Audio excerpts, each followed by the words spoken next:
and welcome to the Tao of Our Understanding Recovery Podcast. In this podcast, we discuss mystical works of literature and how they relate to recovery. We hope you enjoy today's podcast episode.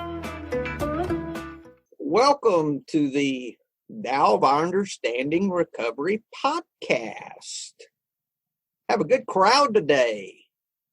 We have Tina and Kate and Marla and Todd and Zach and Paul and Brian and Craig and Taylor. Good to see everyone. First of all, Sensei will be here next week for the second verse. Anyone that has not posted their questions in the Facebook group, please do so. I have that post in the Facebook group, and if we need any extra questions, I'll just add them in the morning. So I need to get that to him tomorrow, though, so he's got plenty of time. So we'll have the second chapter of the Tao Te Ching next week. But today we're talking about the three friends. Did everyone see it in the chat? If you need it, the PDF is there. If you came in after I posted it, I'm happy to repost it for you. Let me know. Kate, you want to read for us? And let's just read through it once and then talk about it. Is that good? That sounds good. Okay. Three friends. There were three friends discussing life. One said, "Can men live together and know nothing of it? Work together and produce nothing? Can they fly around in space and forget to exist, world without end?" The three friends looked at each other and burst out laughing. They had no explanation. Thus, they were better friends than before. Then one friend died. Confucius sent a disciple to help the other two chant his obsequies. The disciple found that one friend had composed a song. While the other played a lute, they sang, "Hey Sung Hu, where'd you go? Hey Sung Hu, where'd you go? You have gone where you really were, and we are here, damn it, we are here." Then the disciple Confucius burst in on them and exclaimed, "May I inquire where you found these rubrics for obsequies, this frivolous caroling in the presence of the departed?" The two friends looked at each other and laughed. "Poor fellow," they said, "he doesn't know the new liturgy." Whir. Whir.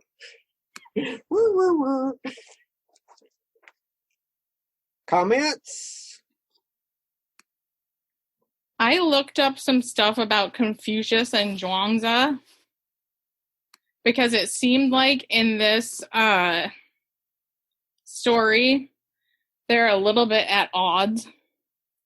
And the Taoism and Confucianism are not the same, but it seemed like he's almost poking fun at Confucius' disciple. So I looked up some stuff. I listened to a lecture by this Harvard professor, and he was talking about Confucius and Chuang Tzu. And he talked about how Confucius, with his ideas, kind of focuses on the human, like parents and ancestors and the here and now and rituals, and like living your life focusing on the human. And like how with death, you just don't know about it and you focus on what you know now. And Chuang Tzu is more thinking that it's limiting to focus on the human. So if you're focusing on any set thing like that it's limiting and cuts you off from other things. So that it's kind of more important to open up to the universe beyond human life. Just think of human life as a stage, and then you can live more fully. So if you can open yourself up to the way, then that's just a part of human life. So I think the tension between like the disciple of Confucius and our group of friends is kind of drawing on the difference between those ways of thinking, where the disciple of Confucius is steeped in that tradition and respecting the dead and singing those sad songs, and the friends are saying, kind of like, yeah, he's not with them anymore, but he's experiencing a different existence. And they're singing a song that respects that new experience. And they're kind of old-fashioned, like Confucius's discipled way is old-fashioned. So I don't know. I looked up some background on that. Thank you, Kate. From what I understand, anytime you see Confucius in any of Lao Tzu, Chuang Tzu's writings, eventually Confucius or his disciples are going to be the butt of the joke, whatever it is that's going on. It's always the case. Marla sent me, thank you for sending me that link, Marla. Can you take care of reading all that stuff? Well, it's good. What I thought was interesting was, and I just printed it out and I don't even have on here who this is from. My apologies. But it says the first thing about life, about this, is that there's no explanation. And, I misread that. Okay, it doesn't say that. I thought it was saying there's no explanation to the three friends, and then he goes on for 15 pages to talk about there's no explanation. But he's saying, he says there's no explanation about life, that it has no explanation. It is there as a mystery, and if you try to explain it, you'll miss it. Then he goes on, like I said, for 15 pages talking about not explaining it. So, but there's one thing I did pick out, and he talks about the same thing, Kate, that Confucius is a man of manners. Nobody can transcend him. So he is always the butt of Chuang Tzu and Lao Tzu. They bring Confucius into their stories just to laugh at his foolishness. What was his foolishness? He lived by a system. He lived by a formula, by theories, by beliefs. He was the perfectly civilized man, the most perfect gentleman the world has ever known. He moves, and he moves according to the rule. He looks, and he looks according to the rule. He laughs, and he laughs according to the rule. He never moves beyond the boundary. He lives in a constant bondage of his own making. So he is the butt of their laughter. And Chuang Tzu and Lao Tzu very much enjoy bringing him into their stories. So that's just more of what you were saying. So when we see something about Confucius in these stories, there's going to be something there, because I think he represents form and the whole idea of being within the system. And the Tao is almost the opposite of that, really. It's about letting go and letting the system go. Craig? Yes, there was another guy that was in the mix as well, and his name was Mutsu. And he was, what I get from these, and I've spoken about this before, is anybody that's seen The Life of Brian, you've got all these different parties sat in the amphitheater, and one guy goes up and says, "You the people's freedom fighters." He says, "No, we're the fighters of the people's freedom." He says, "They sit over there." So it's kind of like all these different groups with more or less the same principles, but they call each other something different, or they have something that is. What they're basically kind of trying to say is, no, I don't do it that way. I do it this way, but we kind of got the same ideals. And most what in the book we were reading about Mutsu, it was describing Confucius as someone that looked at the practical aspects of things. So he looked at the contemporary things like music, artistry, and more like a structured civilization. And Mutsu, he kind of took the mickey out of him, just say you don't need that because you don't need these institutions. And it was more or less saying you don't need these people to pat you on the back and validate you, because all you'd really do is embodying things into this one thing. Whereas if you look at things on more of a spiritual level, then you're going to kind of go further. So I do think around about those times there was people just kind of poking fun at each other. And I got that from this reading. That's what the reading of that reminded me of.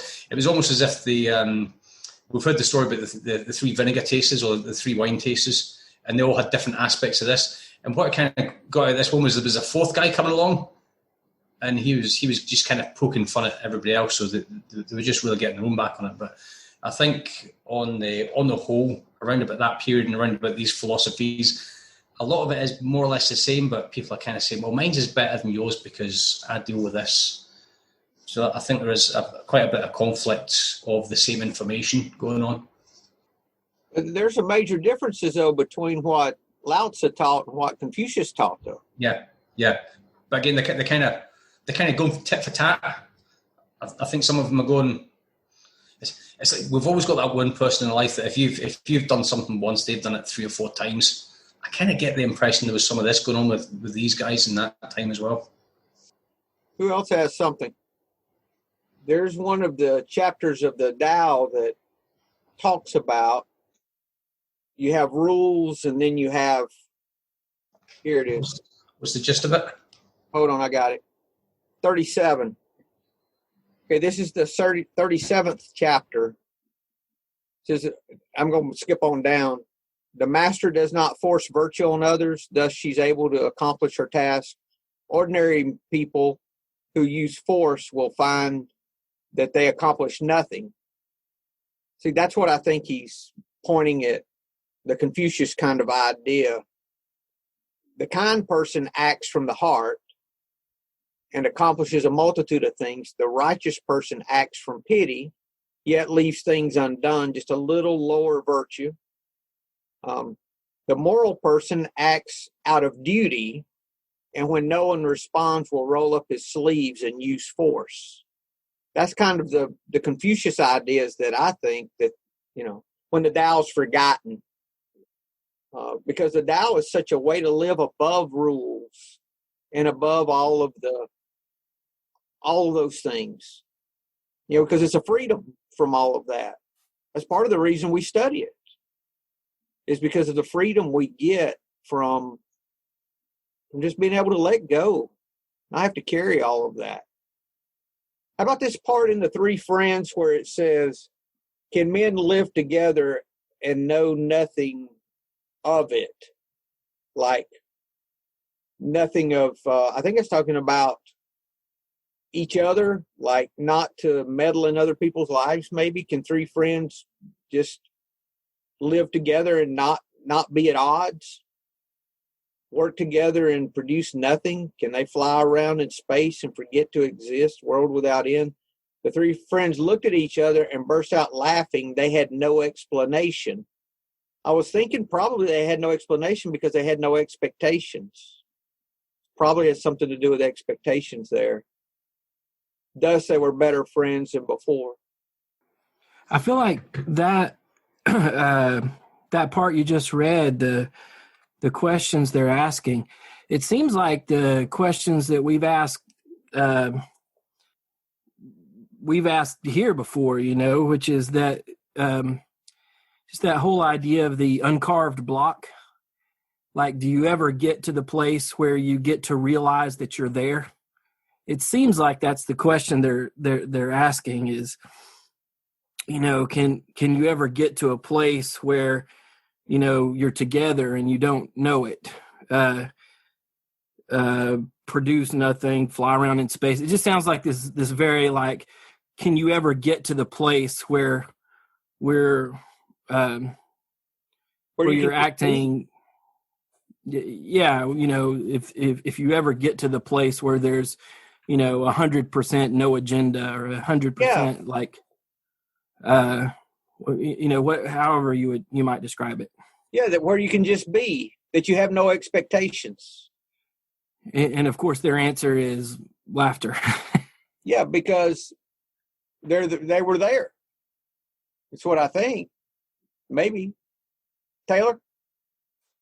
Yeah, that's exactly what I was about to say. It's like they immediately follow it up by doing exactly what they just asked, was to just simply be in that existence, be in that moment, and they answered that question with laughter. So, that's 100% agree.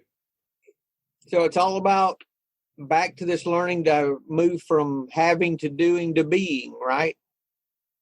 The other thing that jumped out to me was in the middle of the funeral song, which you did so well singing, by the way, Kate, have gone where you really were. Did y'all see that? That's the one line that really resonated with me. And I think it's this larger concept, for me at least, a larger concept of a very limiting view that we have of ourselves right now. We perceive a barrier of skin, and there's a barrier between you and me and us and my desk and barriers, right? But when you go down to like the molecular level and stuff, there is no barriers. It's mostly space. You know, our atoms and quarks and everything are mostly space. So therefore, there really is no barrier. And therefore, if we assume that there is no barrier, then we're always constantly part of this oneness. And when you die, you leave the concept of you don't have a brain that shackles you into this human view of things with these barriers. You go into the ethereal oneness, but you were always there. You never were not there. You just perceived that you were not there. So you go back to where you were all the time. Is that what you're saying, Brian? Yeah. I mean, we're always there, but we're not currently perceiving it because we have put limitations on ourselves and our perception. Let me read something. Thank you, Brian. That was good. Let me read something to you from Word into Silence, a manual for Christian meditation, John Main. I'm reading this with another sponsee, and we happened to read something this morning. I don't know all these things. We happened to read it this morning, so I still remember it, that really goes well with this. All our seeking for secret knowledge, hidden ways, or teaching has been rendered unnecessary because the ultimate secret has been revealed. The secret is this: Christ in you. So in prayer, we're not striving to make something happen. It has already happened. We're simply realizing what already is. By traveling deeper into the unified consciousness, into the world of our own creation, the prison of self-fixation that prevents our making this journey can no longer hold those who can understand that we possess the mind of Christ. So he was a monk, so he's coming from, Christian perspective, but saying the same thing, saying the exact same thing, that it has already happened. There's not something to make happen. We're already one. He's just going back to where we were all the time. That's good stuff. So how can we start? That really is, for me, from what I understand, the real definition of enlightenment is this realization that we're one. We're all one. Started seeing that with A Course in Miracles when they started talking about, when I help you, I help me. When I hurt you, I hurt me. When I'm defending, I am inviting attack. All those things that would tell me that the two are one. And that thought of being, of being one moves from a head knowledge to a heart knowledge, I think. And I think that's part of what they're talking about here. He's just going back to where he was. And, of course, the Confucius, I forget which old cartoon that reminds me of. There was an old cartoon that had the dunce that was always the butt of all the jokes, when I was at one of those real old cartoons. And you knew he was going to be made fun of, at the end of the cartoon, whatever it was. And that's what that kind of reminds me of the Confucius. He just doesn't know the new liturgy yet. He just doesn't know about this yet. Notice, he doesn't know. And so that's kind of, he's not enlightened. He doesn't understand how it's really working. I looked at another translation of this, and that part where it says, had no explanation. In this translation, it says, having no disagreement among themselves, they became fast friends. And then the part that was talking about, you have gone where you really were, this says, you have gone back to your true self, while we remain as men. So that's another translation of that. Well, and I'm looking at when he says, damn it, we are here. That choice of word throws me off a little bit from like the context of the whole story, more or less. Like, I guess the question I'm asking myself is like, are they saying like, darn it, we are here, damn it, we are here is like a positive thing? Like, I don't know, maybe I'm reading too much into it, but that right there kind of throws me off a little bit. So maybe we want to talk about that, or does anybody else have insight on that? Well, I'd never heard Kate curse before, so that was new. I almost think that maybe they're saying he's lucky to be at this oneness, you know, like they're still stuck in their human existence and he gets to go on and be, you know, more at one with everything than they are, you know, so they're still stuck there, damn it. Kate. Shh. That's what I thought too, Kate. Was it as if it was a good for him, not a bad thing for him that he had passed. And I think it does seem comforting to think about that, you know, if I try to picture everything as being part of this great one big whatever Tao, this great Tao, it is comforting to think about that. You know, if you think of death in that way, it does not seem as scary. True.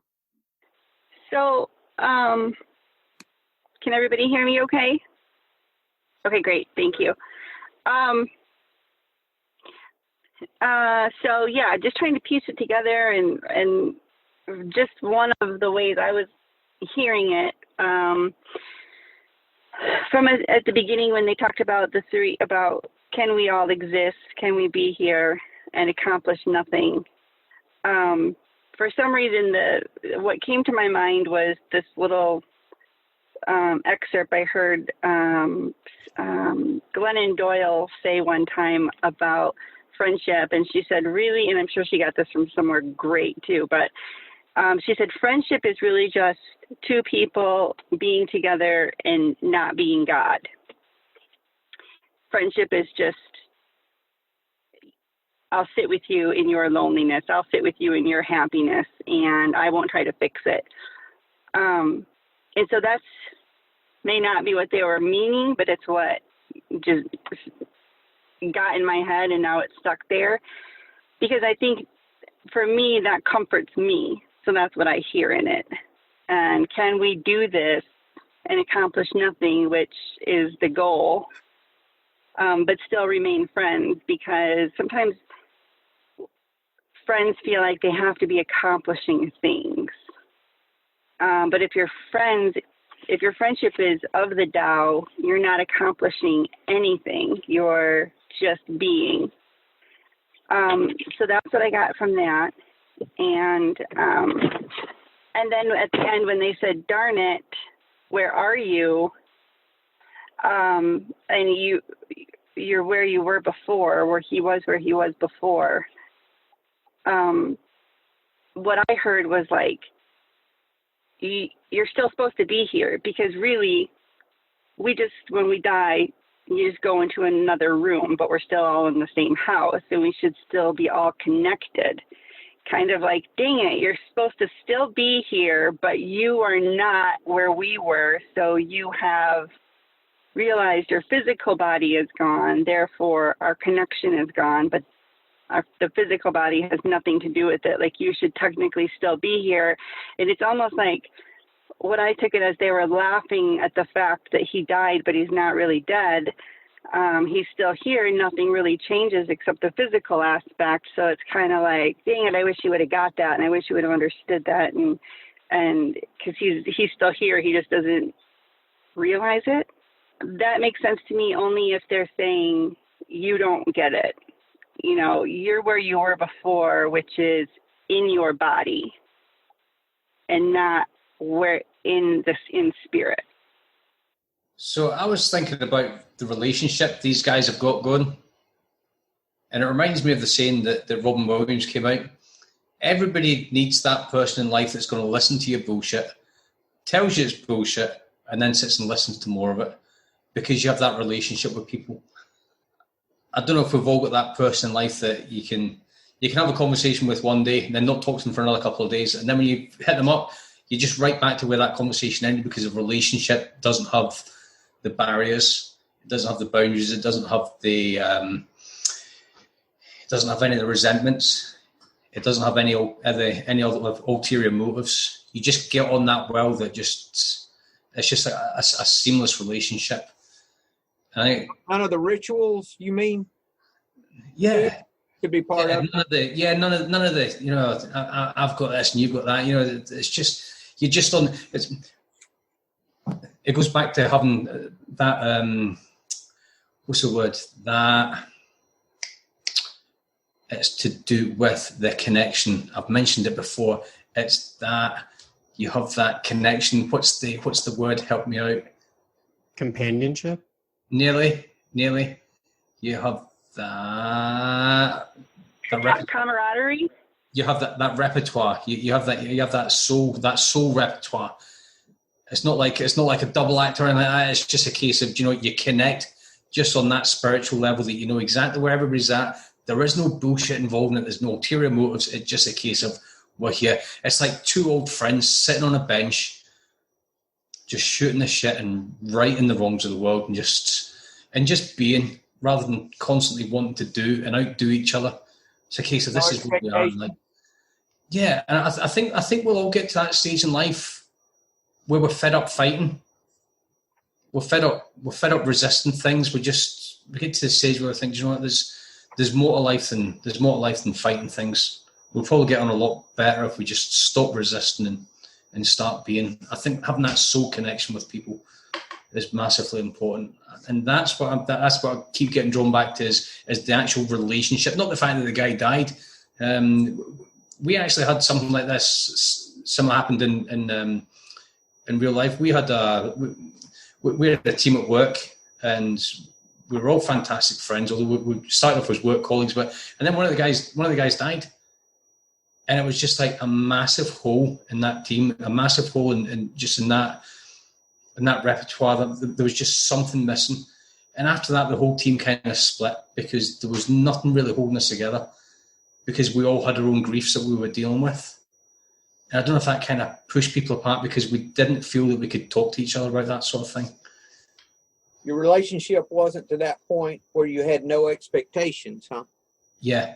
It wasn't quite to this point of, yeah. Yeah, I think once that separation took place, there just was no cohesion, because there wasn't an understanding. We were too busy trying to understand what was going on rather than just accepting what was going on. Comments, anyone? How can we move toward this? Because these were some enlightened individuals before the story ever began. I mean, when you think about it, because this is describing a friendship of being, right?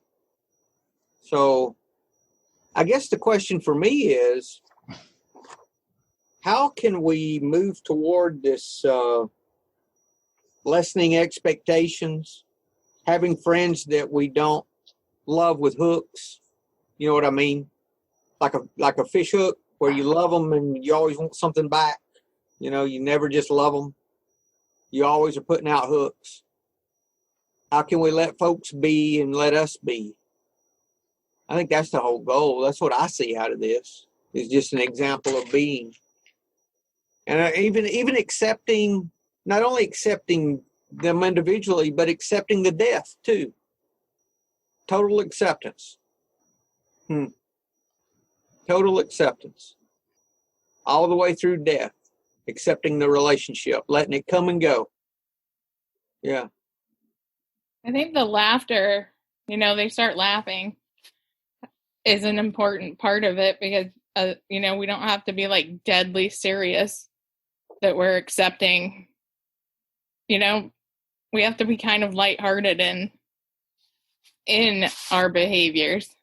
So we're not going around like being deadly serious. We have to have no expectations. We're so serious about this, because they're just laughing. Okay, we're accepting this. What would Shane say? Don't take yourself so damn seriously. Rule 62. Rule 62. Yeah, exactly. But that's only that's a fruit of them living in this place of no expectations, right? If they weren't living there, they couldn't laugh because they burst out laughing. Yeah.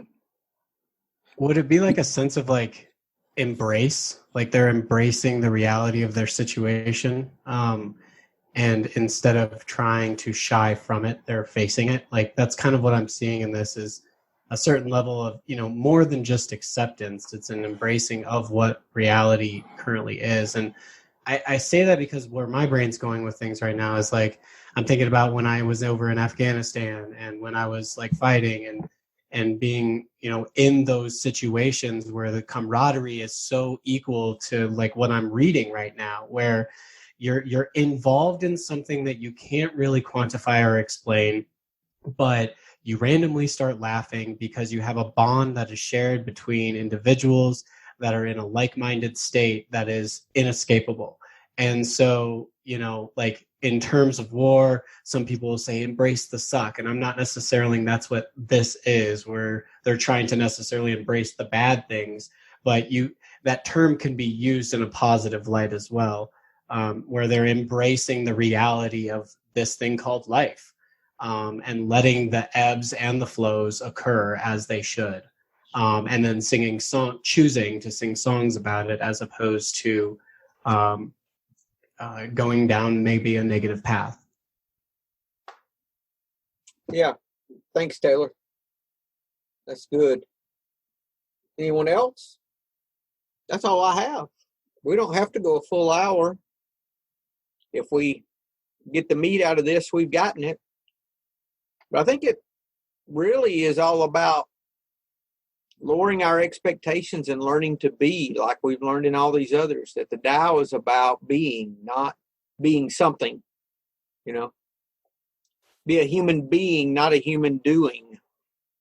We were just speaking of that this morning in this morning's Tao meeting about how we've been setting ourselves up, every hour is planned and we do, and we don't have time to be. We're human doings, and we don't have time to be. I think that's what this is all about, Marla, is teaching, is inviting us to be, Yeah. lowering those expectations and just being. Being available really is a big part of that for me. I think modern Western society, right, America included, and Craig's over there across the pond, but still very similar mindset. And that is just being and not producing always seems to be looked down upon. I have a lengthy unemployment going on right now since last November. And I've had the opportunity to just be. And there have been times that I have really enjoyed that. The problem is that when I'm just being, there's always someone out there that'll say, well, aren't you doing this? Aren't you looking for a job? Why aren't you doing this? Why aren't you producing? And I've enjoyed being. And I think that we have a challenge in Western society to embrace that and be able to accept people's I don't know what the word is, their criticism of us for simply being, rather than producing. I mean, granted, we live in capitalist societies and all of us are essentially cogs in a machine, and we're supposed to produce until we can no longer produce, and then they just want us to die quickly. The machine does, at least. I don't know. I think that was all my thought. It was really just the concept of I love being able to be, but then you're going to face criticism from outside, and people are always going to say, "Why are you just being? Why aren't you producing?" So, thanks, Brian. Craig, I think it's finding that balance. There has to be that. Yeah, there has to. I thought Marla was. I don't know what you were doing. What were you juggling? Yeah, if you watch the video back, you'll find it funny. No, I was furloughed for 13 weeks, and it was phenomenal. I really enjoyed it. And everybody's saying, "Didn't you get bored?" I'm like, no, because I managed to get to know my family on such a connection. I managed to connect. I reconnected with my son, who usually you normally get 5 words out of Callum when you come back. You're like, "How was school?" "Yeah, it was fine, Dad. Thanks." And that's it. We connected on such a different level. There was no effort in it. There was no effort in trying to make him communicate. There was no effort in trying to get on with him. I think he just got to the stage as well where he realised that, it's not all about what we can actually do in life. We don't actually have to constantly be doing things to actually connect with people as well. That's what I loved about it. I would do it again. I would, if there was another lockdown, I would embrace it. We had the discussion that, what are we doing to maintain a spirituality? What are we doing to maintain a connection during the lockdown? And I thought it was absolutely fantastic. You'll never get that opportunity again to spend that long at home with the people that you love. Granted, I enjoyed the money coming in. I was actually better off financially being furloughed. I know it's different to being unemployed and not having the finances coming in, but I would definitely take the time to enjoy what was going on again. I certainly would embrace it again. It's actually taught me that I need to find that balance in my life. Pre-COVID, I was working full time at one job. I was working part time at the Taekwondo job, and I'm trying to fit in all my meetings, and I'm trying to fit in all the stuff I'm doing in recovery. I didn't have that balance. I had the balance of what I wanted to do, but I didn't have the balance of what was needed in my family life. And I found that since I've let go of the Taekwondo business, I've actually found things are a lot better. I still have this thought at night time, and I think, right, I need to get back to the house because I need to get this sorted and I need to do that. And it's going to take time for me to get around that mindset that I don't actually have to do anything. As soon as my day's finished at work, that's it. This is meant my family time. This is meant my recovery time. This is meant a time where I can connect with other people that have got they've got more of a spiritual purpose in mind rather than this, let's go make money. Let's go and do this so we can make money, or we can do this to go and better ourselves. I think what we're doing on this level and in what we're doing in recovery, we can actually do that without too much effort. If we do the effortless effort, things tend to come a bit more naturally because there's going to be less effort. There's less pushing involved in it. Thank you, Craig. Paul. Yeah, this whole conversation made me think of my friend Matt. Matt was a tavern owner / bartender, and the irony's not lost on me because I'm a recovering alcoholic. But Matt was one of those guys where I could not see him for 3 or 4 years, and as soon as I would walk into his place, we'd pick up right where we left off. He was just one of those guys, one of those special friends. And he always remembered the details of our conversations. Now, this is a guy who's a bartender, so he dealt with, it was a small town, it was a small bar, but, he dealt with a lot of people, and he just had one of those personalities where he would remember everything. And sadly, he passed away about 3 years ago. He was only 60, he died of cancer. And I went to the funeral, and I was expecting kind of a sad occasion, but it turned out that, and there were probably about 300 or 400 people at his funeral that he had touched. And I just remember I never laughed so hard as I did that day when we were swapping stories about him and it turns out that just about everybody there was a friend like I was. It was amazing. The lives that guy touched. And that's just, this conversation reminded me of that and how rare those friendships are. I have one other friend that I can do that with. And, where there's no expectations, and those are the best friendships in my opinion. Thank you, Paul. Thanks. Taylor. Yeah, I agree with Paul completely. I'm thinking of some of the friends that I have. I can only name like two, where I can say without a doubt that no matter where I go and what I do at the drop of a hat, it's just like no time has passed at all whatsoever. We can pick up our conversations right where we left off. There will be zero judgment on any of the stories that get told. And it can be a place of actually practicing being, which is really interesting because I actually haven't really thought about it in an application of what we're discussing here before. So this is kind of opening up those channels for me, which is really cool. But I'm also thinking about like the comfort in the uncomfortable. And, being in this lockdown and the opportunities that, the choices between looking at things kind of like the choice to sing a song upon death, versus doing something different, doing maybe a ritual or a tradition. And how, these things, don't necessarily have to stop with situations like this. We can practice these things outside of, death in our lives. When we're in a pandemic and things like this are going on, when you hear the word opportunity versus challenge, right? And how it applies to all practices of our lives, of these choices that we could make during the cards that are more or less dealt. And an opportunity for me is a chance to fill my big rocks, is a phrase that is commonly used that we've probably all heard.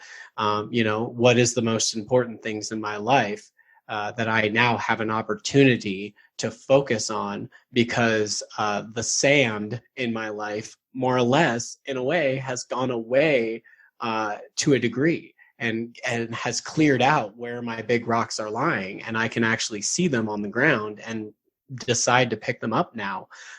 It doesn't mean that other challenges don't occur during that, but it's just a unique perspective that I think is also being shown through this story. Thank you, Taylor. This part where it says, "Can men live together and know nothing of it, work together and produce nothing? Can they fly around in space and forget to exist, world without end?" Listen to this is the St. Francis prayer and see if it doesn't kind of resonate with that. It does for me. "Lord, make me a channel of thy peace, that where there's hatred I may bring love, that where there's wrong I may bring the spirit of forgiveness, that where there's discord I may bring harmony, that where there's error, I may bring truth, that where there's doubt, I may bring faith, that where there's despair, I may bring hope, that where there's shadows, I may bring light, that where there's sadness, I may bring joy. Lord, grant that I may seek rather to comfort than to be comforted, to understand than be understood, to love than to be loved, for it is by self-forgetting that one finds. It is by forgiving that one is forgiven. It is by dying that one awakens to eternal life." Amen. I'm thinking that not doing is more of not doing selfish efforts, not the effortless effort is not doing nothing. It is no selfish effort. So maybe that's part of the same thing. Forget to exist could be a lot of forget about self, letting self, surrendering self. What can I do for you instead of what can you do for me? That whole idea is what I think of with that. Instead of that idea with this Taoist thought of it's all about doing nothing. No, it's all about not being self-consumed, really. Now, that can be misinterpreted by other people a lot of times because you will not be in the same race everyone else is in. You're just not in that same rat race. Your motives are not the same. Your goals are not the same. For me, I lost that motivation to hustle for money, but all my needs have still been met. That kind of a thing. That there are other things that become more important. And I think that might be part of this too. So I just wanted to throw that into the mix. So I think it really is about self-forgetting that we find. And that's part of what this is. I think that's the way it applies to me. And if I want to start moving toward this, I need to start doing what's in this St. Francis prayer in more moments of the day. Just more of being available, instead of manipulation and control and agenda. Every moment had an agenda. Now, I've surrendered that agenda most of the time. That truly is perfection, though, isn't it? Perfection is not doing everything perfect. I think it's in more moments of the day, me thinking of how I can help you instead of how can I get you to do for me. Tina, you got anything you like your thinking? Yeah, and I like that because I can walk away from this story with an action step, which is non-action in terms of production, but love. So I really like that. But so when I reread the story, I realized, and I was just listening to what you guys were saying about how usually one friend is like the butt of the joke, so they kind of give them a hard time. So that's what I thought was happening with these three friends. But after I reread it a couple of times, I saw that wasn't the case. Maybe you were just talking about in general. So with that said, as I reread it a couple of times, I'm in more agreement with what Kate said about it saying, darn it, he's not here anymore and we are. Like, I wish, and that makes more sense to me. But while they're here, they make the best of it. It's almost like if you don't take life too seriously and you have friends to go through that with, then you can laugh at these things and it's just death. Not just death, but yeah, if you laugh at it, you can live with it. Yeah, this was awesome. Are gone. Yeah, and the laughing, Tina, I think was to do with the not the friends, but the Confucius. Anytime you see Confucius or Confucius's disciple, they're laughing at the disciple, not at any of the friends. So that's how I took it. I could be wrong. But anything else, guys? Zach, you have something?